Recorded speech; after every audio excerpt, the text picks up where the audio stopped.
اور اب اس وقت دنیا کے اندر اتنا علم کلاؤڈز کے اندر موجود ہے کہ باہر جائے بغیر آپ یہاں کی ایجوکیشن سٹینڈرڈز کو امپروو کر سکتے ہیں، باہر جائے بغیر۔ بڑی اہم بات آپ سے کر رہا ہوں۔ لہٰذا اس وقت پاکستان کے پاس کوئی ایکسکیوز نہیں کہ ایکسلنس ہم اپنی تعلیم کے اندر پیدا نہ کریں، اور اگر کسی کو اس بات میں شبہ ہے تو مجھے چیلنج بھی کر سکتا ہے۔ تو اس وقت اس بات کا امکان ہے۔ ہر پروجیکٹ کے اندر میں جب دیکھتا ہوں، جب سے میں یہاں آپ لوگوں نے امانت کے طور پر مجھے یہ ذمہ داری دی ہے جو میرے لیے بڑی مشکل ہے، مگر ہر پروجیکٹ کے اندر میں دیکھتا ہوں کہ جہاں بڑا پروجیکٹ ہے جناب ایڈورٹائز کر سکتے کنسلٹنٹس، اور وہ کیفیت پیدا ہوتی ہے کہ پاکستان میں کنسلٹنٹس نہیں باہر سے آتے ہیں، انجینئرنگ کنسلٹنٹس باہر سے آئیں گے، ہر چیز کا کنسلٹنٹ باہر سے آئے گا۔ اب کب تک ہم ان کے مشوروں پر چلیں گے؟ ہمارا اپنا ایکسپیرینس اب بہت بڑا ہو جانا چاہیے تھا۔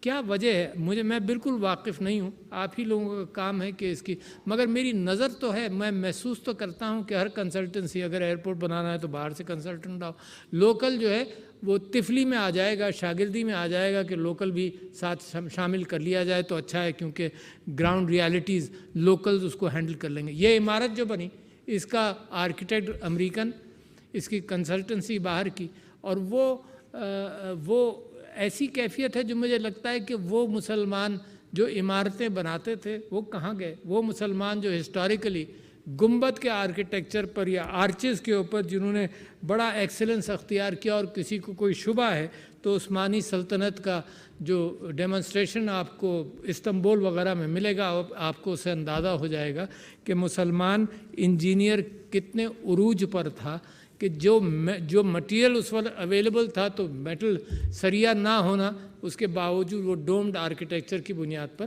عمارتیں اتنی خوبصورت اور اتنی بڑی بڑی عمارتوں کو تشکیل دیا، تو انجینئرز کی مدد سے ہوا۔ پھر اسلامک آرکیٹیکچر کے اندر جیومیٹرک فارم نے بڑی اہمیت حاصل کی۔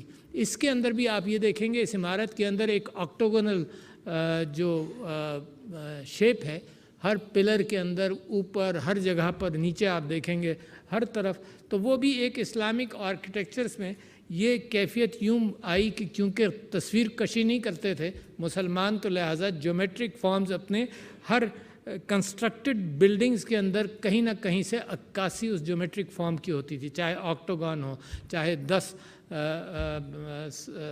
سائڈس کی شیپ ہو، چاہے 6 ہیکساگون ہو، ان سب کو۔ اور it is such a pleasure کہ اگر آپ دنیا اسلام کے اندر یہ جیومیٹرک آرکیٹیکچر کو دیکھیں تو آپ کو بڑی خوشی ہوگی کہ کیا خوبصورتی کے ساتھ اس کو مسلمان انجینئرز نے اور مسلمان کنسٹرکشن جن لوگوں نے کیا اس نے اس اعتبار سے کیا۔ اب آپ کی کیا ضرورت ہے؟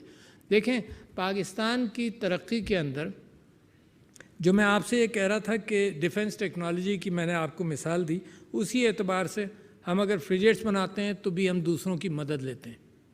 ہماری کراچی شپ یارڈ اینڈ انجینئرنگ ورکس کے اندر کیپیسٹی ہماری بڑھ رہی ہے، مگر not with the speed with which Pakistan wants it. یہیں پاکستان کو آپ نے اور ہم نے کیا سمجھ لیا ہے؟ یہ سمجھ لیا ہے کہ دنیا کی اقوام کے اندر بس ساتھ چلتا رہے گا، ایسا نہیں ہے۔ پاکستان کا جو ویژن جن لوگوں نے دیا، جس کے اندر علامہ اقبال اور محمد علی جناح، وہ تو ویژن بہت بڑا تھا۔ وہ تو کم سے کم اتنا ضرور تھا کہ پاکستان اگر 5واں موسٹ پاپولس ملک ہے دنیا کا، تو کم سے کم اس لیول آف امپورٹنس کے ساتھ تک تو آئے۔ یہ نہیں کہ وہ ہے 5واں یا 6واں اور گنتیوں میں بہت ہی پیچھے نظر آتا ہے، ہر میجر کے اندر، ہر ناپ تول کے اندر نظر آتا ہے کہ پاکستان پیچھے ہے۔ یہ تو پاکستان کا ویژن نہیں تھا۔ اور اگر مجھے یقین ہے کہ آپ لوگ اس ویژن پر مطمئن نہیں، جو کیفیت ہے اس پر مطمئن نہیں ہے، آپ لوگ اس ویژن کے ساتھ محسوس کرتے ہیں۔ کہاں فریگیٹس، پلینز کے اعتبار سے میں سمجھتا ہوں ویپنز ٹیکنالوجی دنیا کے اندر بڑی ترقی کر گئی۔ اس وقت جو یوکرین کے اندر ہو رہا ہے اس کے اندر 2 قسم کے ویپنز ہیں جو آؤٹ اسٹینڈنگلی ان کا اثر ہے۔ ایک تو سائبر پاور، جس کا ہمیں اور آپ کو اندازہ نہیں، خیر وہ انجینئرنگ سے کہیں زیادہ IT کی فیلڈ ہے، مگر ویپنری کے حوالے سے بھی بڑا آؤٹ اسٹینڈنگ فرق ہے جو مسلمانوں کی نالج ہے اور پاکستان کی نالج ہے اس سے کہیں آگے۔ تو ہم کیا امیدیں رکھیں آپ سے اور اپنے آپ سے؟ اور جب آپ سے کہتا ہوں تو اپنے آپ کو بھی شامل کرتا ہوں، آپ سے اور اپنے آپ سے۔ ہم یہ امیدیں رکھیں کہ ہمیں مزید 30-40 سال چاہیے وہاں تک پہنچنے کے لیے، یہ تو میرے لیے اور آپ کے لیے خود انیکسیپٹیبل ہے. لہٰذا نیا جو ہیومن ریسورس ہے اس کے اندر انویسٹ کرنا چاہیے. نیا جو ہیومن ریسورس ہے اس کے اندر تعلیم کے حوالے سے، اپارچونیٹیز کے حوالے سے، اور پاکستان کے اندر بھی اس بات کا بھی اہتمام ہو. یہ دوسری بات ہے کہ یہاں کا آدمی اب باہر نہیں جاتا، یا امیگریشن کے حوالے سے دنیا کانشیس ہو گئی ہے، but this should not be a force choice.